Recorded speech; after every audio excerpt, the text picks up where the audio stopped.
Hello and welcome to the Kyiv Post podcast with me, Rahim Rahemtulla. In today's programme, we'll discuss the highlights from the April 28th edition of the newspaper. We'll look at Ukraine's education minister and her plans to build a new school system, and we'll find out why Ukrainians are flocking to Poland in search of work. But first, we turn to our cover story, which deals with another high-profile corruption case here in Ukraine. Staff writer Oleg Sukov had the story, and he joins me now. Oleg, this week we saw a certain Mykola Martynenko released without bail from police custody. Tell us, who is he and what are the corruption allegations surrounding? So Mykola Martynenko is a very influential ex-lawmaker. He's from the People's Front Party, which is linked to Yakutenko and Interior Minister Arsen Avakov. He has been in parliament since the late 90s, and he has been associated with Poroshenko, Ukrainian President Petro Poroshenko, for a long time, since they were both part of the inner circle of ex-President Viktor Yushchenko. And the charges against him are organized crime and embezzlement. And you write in the piece that the chances of Martynenko receiving a fair trial and of being convicted are very low. Now, why is that?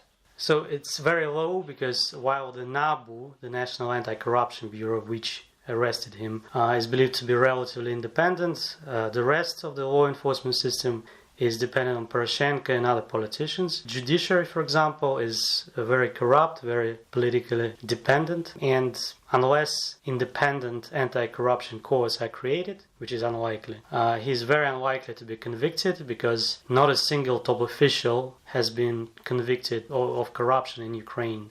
One, Lazarenko, was convicted in the United States, but in Ukraine, so far, there are no convictions. Having said that, you do write in the piece that Martynenko's case comes after State Fiscal Service Chief Roman Nesirov was arrested, also on graft charges, and released on bail. And you say that both these men are political heavyweights, and they've been arrested whilst their allies are still in power, and this is something which hasn't happened before in Ukraine. And so is there some limited grounds here to look at this positively and say maybe there is progress here in fighting corruption? There is progress. It's like a small step towards the rule of law because basically the previous heavyweights who were arrested, like Yulia Tymoshenko, they were in the opposition. But basically the National Anti-Corruption Bureau is operating independently from the president. So it is an achievement for Ukraine as a whole, but it's basically doing it despite the president's wishes. So it's an achievement for Ukraine, but not for Poroshenko.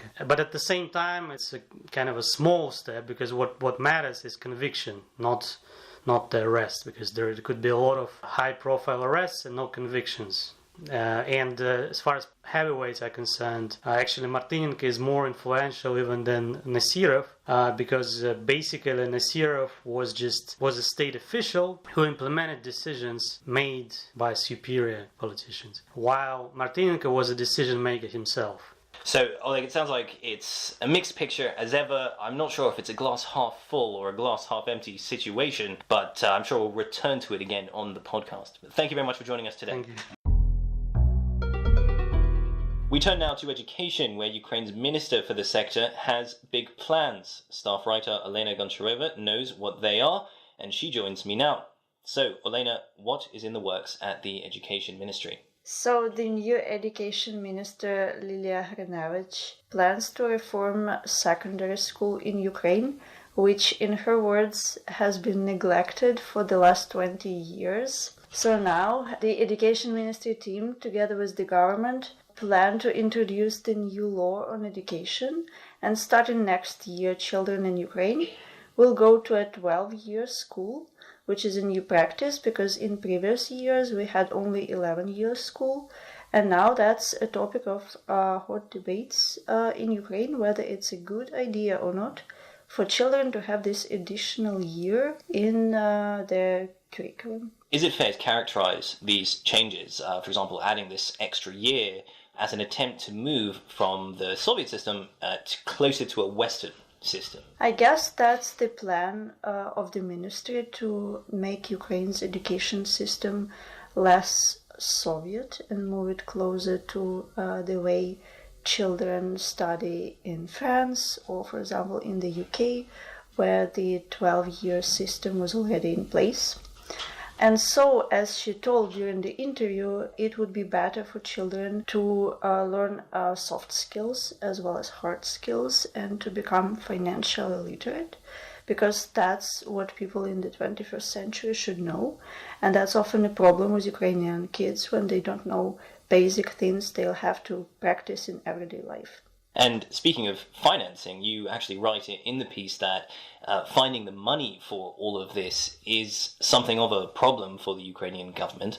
But you do write that there are other countries who are willing to help. So tell us a little bit about where is that assistance coming from and what is the nature of it? Well, I'd say that there will be assistance in terms of revising the programs, for example, and that help will get from Finland because their experts will be coming to Kyiv to work closely with the ministry in May and in June, so they could revise the programs for elementary school. And also last year, Finnish builders built a new school in southern city of Kherson. It's a school for 240 kids, most of whom are refugees.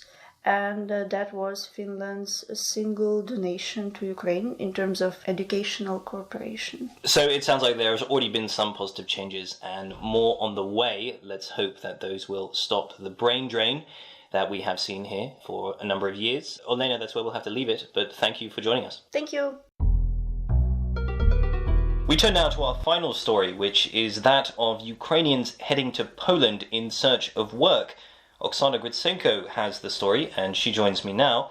Oksana, perhaps first, just tell us two things. Why are Ukrainians going to Poland? And once they get there, what are they doing?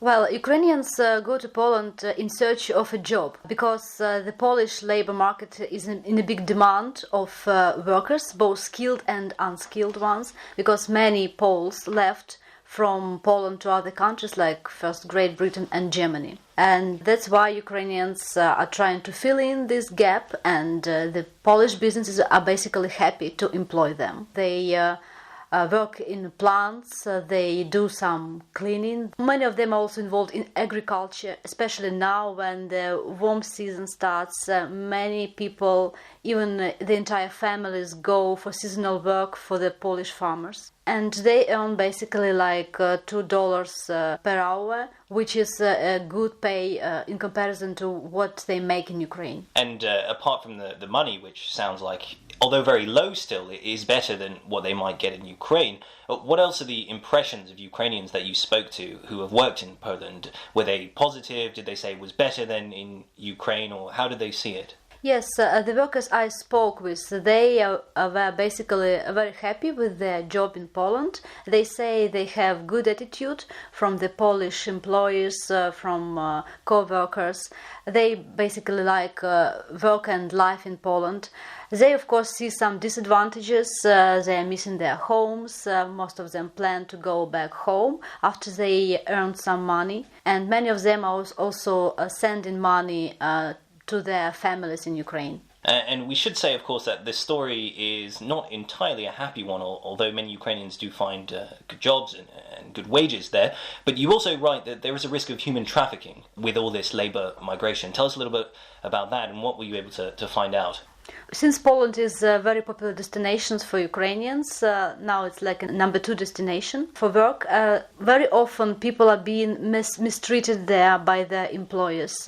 They either get less salaries than they expected, or they just go to some murky companies which promise them a lot, but in the end they get without pay at all. The worst what may happen is when they are being trafficked, like the employers may take their passports, they may force them to work a lot with a little pay, but I wouldn't say it's very common. Legislation in Poland improved recently. For example, I was told that in 2016 the new law obliged all the Polish companies pay equal salary to the workers. It doesn't matter from what country they come from. Either they are from Poland or from other country. So we are seeing some steps to improve the situation. But thank you very much for joining us. Thank you.